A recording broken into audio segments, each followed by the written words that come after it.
The BJP today welcomed former MDC of JAIAW, Martamlin Pyrbot, who had returned to the party after a long break. Pyrbot was welcomed by the president of the BJP Meghalaya State Unit, EARNEST MAWRIE, in the presence of the vice president of the party, the leaders of the MAHILA MORCHA, KISSAN MORCHA and other members of the BJP. Speaking on the occasion, EARNEST MAWRIE said that Pyrbot is not new to the party and him joining the Saffron Party will add more strength to it. MAWRIE also informed that to strengthen the party, he had recently returned from the Garo Hills where he had met many MLAs and MDCs who were willing to join the BJP.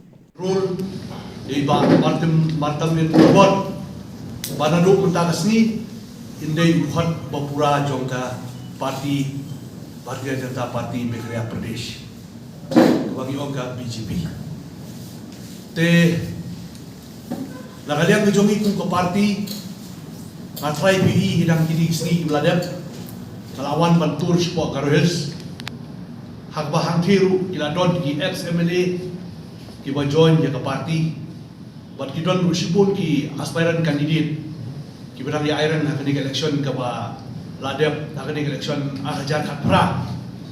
Kita ki prominent candidate kita join ke parti. Buat mentar unjuk hang dia buat. Kasih jantia ke jongi ni sokben. Bah hadian mengilaya perhat berpertan ke parti.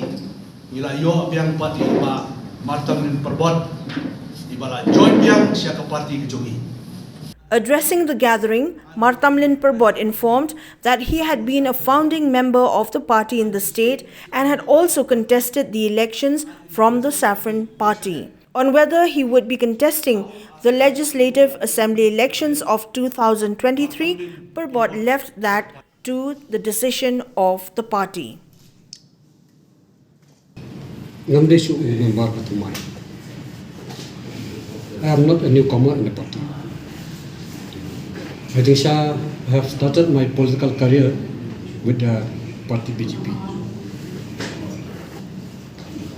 Actually, ngade way ni founder members jong party ha gitu kipor.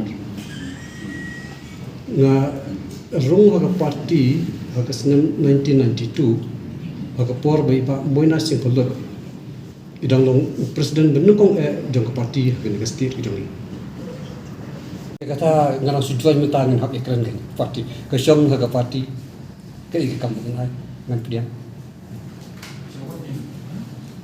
ngam semua nang ni banding parti